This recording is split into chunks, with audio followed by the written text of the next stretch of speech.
Hi everybody, this is going to be the video for lesson 2.3 of the Force and Motion unit. So this lesson is a few different parts, so I'll run through the directions for each of the parts so you can pause the video and stop as you go through the lesson. But starting out with part 1, we're going to take a look at the simulations. We'll open it and we are going to open 2.3 warm-up.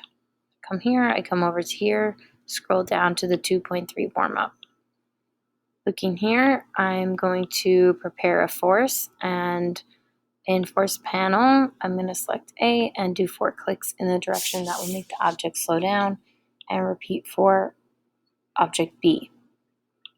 So I'm going to let you decide. We'll go run, prepare, and reset. And you are going to do 4 clicks in the direction that will make this object slow down. Okay, once you do that, you'll exert force, whatever it is, and come back here and tell me what differences you notice. All right, so now would be a good time to pause the video to complete this part. Moving on to part 2.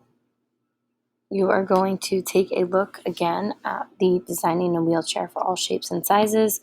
Reread paragraphs 3, 4, and 5. You can even open up your annotations from the last lesson to take a look at what you thought was important from these paragraphs. Okay, then you will answer these 3 questions here.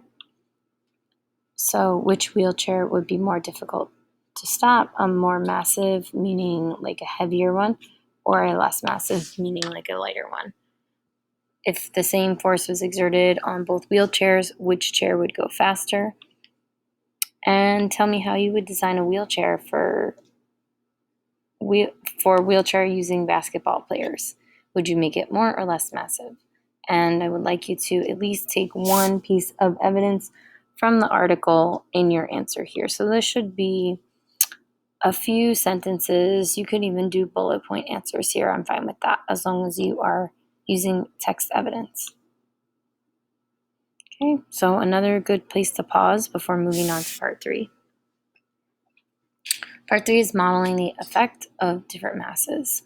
So we've got claim 1, and we have our claim 1 for chapter 2 that we are going to model. And our goal for claim 1 is to model this pod's mass. Okay, so this time we're looking at the different masses. So it shows that the usual thrust or force would cause it to move in the opposite direction. I'll underline that for you because that's the main goal of this part. So you will open this one up, and these 2 links are the same.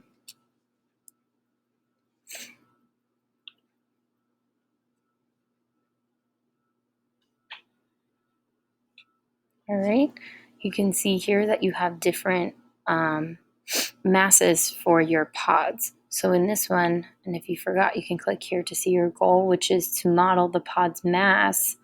So it would show that it would cause it to move in the opposite direction. So again, for up here, this is what usually happens. We have a medium massed pod going a medium speed. We give it a medium opposite direction force, which causes it to stop moving. So think here, which one would cause, which medium opposite direction force would cause an object to move in the opposite direction. Okay, then you'll screenshot that, add it to here, and then you do the same thing for claim 2. This one obviously has a different goal.